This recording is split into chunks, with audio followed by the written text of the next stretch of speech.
It's swami time. It's swami time. It is swami time. Hey, Family Feud, welcome to Week 8 edition of the Swami Picks. Coming to you this week from, once again, beautiful Maine, wonderful fall. Rum and Coke is the choice tonight. So, going to get right into the picks. Not going to go into a ton of detail about what happened last week or the season race because we kind of did that last week, but just want to say, hope everybody's enjoying the videos. Put in a lot of time to do these. I hope you guys appreciate the effort from your commish. Just kidding. Going to get right into it this week. We got some awesome games, so want to break those down. So without further ado, let's do it. All right, with our first game, we have Sam Houston's Hellraisers at Taylor's Tenacious Terriers. Both teams coming off a loss. Hey, this game's all about the matchups. Let's just talk a little bit about that. First of all, Hellraisers. Man, he's got some brutal matchups this week. And I hate this as a Triple T owner, but Carson Wentz faces a super stout Buffalo defense, one of the best defenses in the league. We all know Wentz is good. Philly can be explosive. Haven't looked like it. Dallas made him look a little silly last week. So, Wentz is, on most of the projections you see, is really down. David Johnson, hey, Arizona's the laughingstock of the fantasy community. Comes out, he runs one play last week, he gets 0 points. Chase Edmonds comes in, we know what he did, 3 touchdowns. So, don't really know what's happening there. David Johnson's a hell of a back. That offense in Arizona is starting to get going a little bit, so who knows. Aaron Jones, been beastly. Green Bay's they're clicking. Aaron Rodgers is playing by far the best football of any quarterback in the league. If you've watched any of his games, he is absolutely a magician. He's doing things you just don't see in the league. It's why he is one of the best. Aaron Jones should be really great in the game against Kansas City. Should be a shootout. They can be run against. He's in for a big game. Odell Beckham Jr. gets the number 1 New England defense. Terrible matchup for Odell. Galladay could have a big game. Going against the Giants. Detroit's looks pretty good. Galladay's an absolute stud. I just don't like the matchups across the board. Triple T's, on the other hand, it's got great matchups, but as we've seen, that doesn't matter with this squad. He's absolutely shitty week last week. One of the worst weeks in 30 years of playing fantasy football. It's one of the worst weeks I've ever had.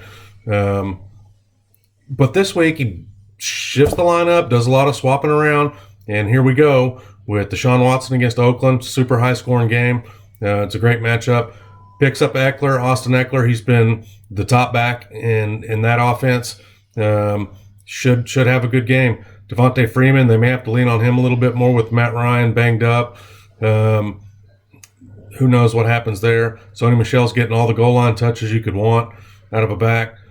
His team's just not that good. Kelsey's not producing. The running backs don't do much any given week. He hardly ever scores touchdowns. Triple T's do come into this as the favorite in the game. But the Swami's just not going to pick them until they can prove that they can score any kind of touchdowns. The problem with this Triple T squad is they just don't score touchdowns, and most of the players are on bad teams, and it's not a recipe for success. So I'm going with the Hellraisers in this one, and we're going to say Sam Houston's Hellraisers by 2. In our second matchup, I really love this game. This is Orange Crush at Young Guns. Both teams making some moves this week. Making really nice moves, I thought. They both come in at 2-5, though. They currently sit on the outside, but they're only like a game back of the last playoff spot, so still in the hunt. Orange Crush, really nice moves today, picking up LaShawn McCoy. Tough week for her with Zeke on the bye. She got Ezekiel Elliott on a bye. She also has Michael Gallup on a bye. So with their Cowboys sitting, she's going to plug in 2 really nice pickups. LaShawn McCoy Should lean on him a little bit. He's the lead back there. Picks up Marvin Jones to plug in for Gallup. We know what he did last week. 4 touchdowns, just monstrous. Julio's in a pretty nice matchup against Seattle, and he's still Julio Jones. Had a good week last week. And Russell Wilson is the key here. Gets probably the worst defense against quarterbacks in the league with Atlanta. Should absolutely feast. Hunter Henry, super solid. I like what I see over there. Going over to the Young Guns. Although Kyler Murray's been playing well, Young Guns goes back to Aaron Rodgers after his monstrosity of a week last week. Biggest week of the year by a quarterback. Coleman, solid. Derrick Henry, in line for a good game against a hapless Tampa team. And then Ty Johnson. He loses Kerryon Johnson, plugs in his backup Ty Johnson for Detroit. Really, really nice matchup for him to get going. Let's see how much work he gets with McKissick splitting. But against the Giants, he should have a good game. These are two similar teams. I mean, they're both led by their quarterbacks. What they get from the other players is going to determine what happens here. I think I like what I see a little bit more from the Young Gun side, and I think the Young Guns does get this one. So in this week 2 battle, we're going to go Young Guns by 5. In our third matchup of the week, we have the Nerd Puppets at Crimson Rain. Hey, listen, I told you it was coming. I said the bomb cyclone was coming, and sure enough, Crimson Rain starting to get back to full strength. Gets Saquon Barkley back. He looks electric as always. Tom Brady's throwing the ball a lot. Chris Carson has been really good. Josh Jacobs has been really good. I'm telling you guys, watch out for this Crimson Rain team. Like I said before, if he gets production from his wide receivers, he's going to be damn tough to beat. And looking good again this week. Nerd Puppets. Nerd Puppets gets Dak on a bye, plugs in Jameis Winston. His receiving core is looking really good. Mike Evans, Tyreek Hill, and Cortland Sutton. Hey, they ship Emmanuel Sanders out. Cortland Sutton is the only guy there now. They should be behind. It's a tough matchup this week against Indy, who has surprised. Their defense is looking really good. But somehow the Nerds has been finding a way. You know, last week he wins a super low scoring game, sits at 3-4. I think he's the last playoff team as of right now. He would be in the 6th slot. So really good matchup for his Bears defense against the Chargers offense. Little surprised in seeing Winston as his bye week pickup against Tennessee.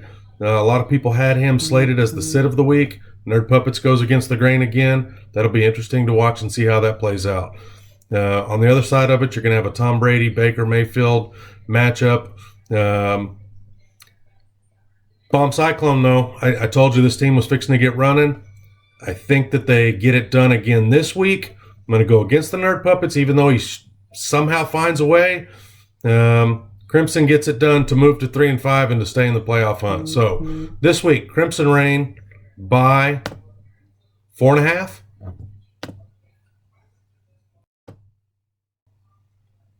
All right, in our fourth matchup this week, we have Dreadheads going to the synagogue.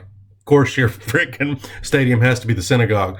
Dreadheads going to the synagogue for a week 4 matchup. Both teams 4-3, but to me, they look like two teams going 2 separate directions. I see Dreadheads on the rise. Rabbi is starting to come back to the mean a little bit, struggling with injury troubles, bye week troubles. Dreadheads walking the line this week. He's got Patrick Mahomes who's hurt. He doesn't know if he's going to play or not. He's having to walk the tightrope, listening to reports. It's hard to navigate sometimes, but makes a cool move of putting Drew Brees in, dropping Gurley. That's something we're going to have to watch going forward and see how, if that was smart or not. But he's able to hang on to Mahomes, who we know he loves. Gurley kind of looks like he's starting to get going a little bit, though, so we'll see. But sitting on $3.5 million is tough. So he's going to go with a 2 running back approach with Fournette and Lindsey. Trots out Edelman, Keenan Allen as his 2 prime receivers, which are great. Then goes with a 2 tight end set, Darren Waller and Gerald Everett. Interesting that you say that because Rabbi is the guy that's done the 2 tight end set all year. So we have Two teams playing each other have two tight ends going. So we've got Ertz and Ingram, Waller and Everett.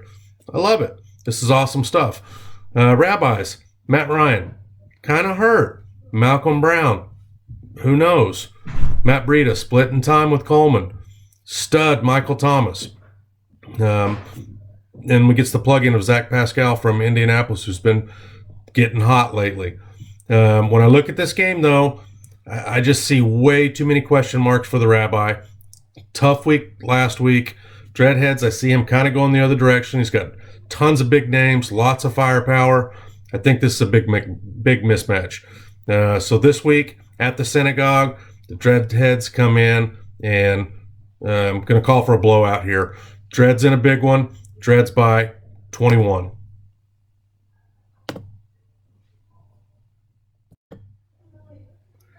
Game of the week. And man, what a game of the week it is. Probably the game of the season in our league. We have Dirte going to, he's going to the Catalina wine mixer to play Boats and Hose. 6-1 Dirte at 5-2 Boats and Hose. These are our two division leaders. Honestly, this is for supremacy of the league right now. Whoever wins this game, you have to consider the best team in the league. Dirte, after a crazy loss, comes back and does what Dirte does. He gets production from interesting spots that you don't expect, big games, ends up throwing up the highest point total of the week, and there he sits at 6-1 doing what he does. This week, when I look at his lineup, it's like, I don't know if he's playing head games or not, but I see Christian McCaffrey on the bench with Dalvin Cook and Marlon Mack starting. Now, if that's what I see on Sunday, I'm going to be super surprised. I don't know how you sit the number one overall player. I know that he's playing San Francisco. San Francisco's been completely shutting people out. But if Dirte pulls this off, if he puts the number one overall fantasy player on the bench and ends up being right, hey guys, he's playing chess, we're playing checkers. Looking at him this week, though, this is an interesting matchup with Boats because we have a ton riding on a Thursday night game. Boats has bye week issues. Dirte hits another lucky button and gets to miss Lamar Jackson, probably the top fantasy quarterback in the league right now. Boats makes some interesting moves, loses Thielen sort of to an injury, drops him, picks up Stephon Diggs, who has been ultimately through his career boom or bust. That'll be interesting to see going forward. But on a Thursday night, he gets Kirk Cousins and Stephon Diggs against a hapless Washington team. Well, guess what? Dirte has Dalvin Cook from Minnesota against that same Washington team. So, do they get up big and run it with Dalvin Cook? Do they pass it to Diggs with Thielen out? This will be really interesting to watch, and I think it ultimately determines what happens in this game. Boats and Hose hasn't gotten anything from Melvin Gordon. He waited on the guy all year long. It's amazing he's 5-2 with his keeper being what it is, but he's hit at almost every other position. Godwin's been killing it for him. James Conner's been good. T.Y. Hilton was a super nice pickup. So Boats has been doing the right things. He's been making the right moves. He's been savvy on the waiver wire, even with his money being docked. He's getting zero tight end play, but he's winning. And he's winning, low-scoring games and high-scoring games. So it'll be really interesting to see. Dirte, on the other hand, just somebody shows up every week. Tyler Lockett, Cooper Kupp, George Kittle. The Patriots defense are wrecking people, which is a massive advantage for Dirte this year. And Dalvin Cook has been, right there with the best in the league. So when I look at this game this week, Dirte is favored pretty heavily in this game because his matchups are tits across the board. I mean, he's got fantastic matchups. His quarterback and Cooper Kupp play Cincinnati, who's awful. His running back plays Washington, who's awful. Marlon Mack plays Denver, who can be run on. Allen Robinson goes against the Chargers. There's just too many good matchups. I think Boats and Hose really, really, really wants to win this game. He's got a chance to get it done, but here's what I see happening.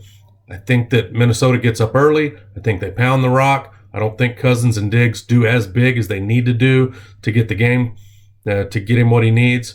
I think he puts up a good fight, but I'm going with Dirte in this one.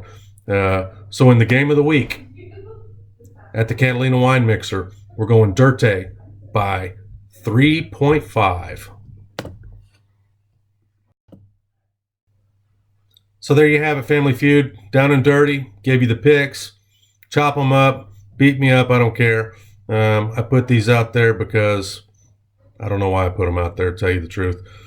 I guess you guys like them, or some of you do anyway, and you call for them. I like doing them. I like breaking them down. I like keeping it interesting for you. So good luck this week. Stay healthy, and we'll see you on the other side. I hope everybody stays active on the board. Let's get to talking on Thursday night and talk some fantasy football, okay? Peace out, and Swami is out.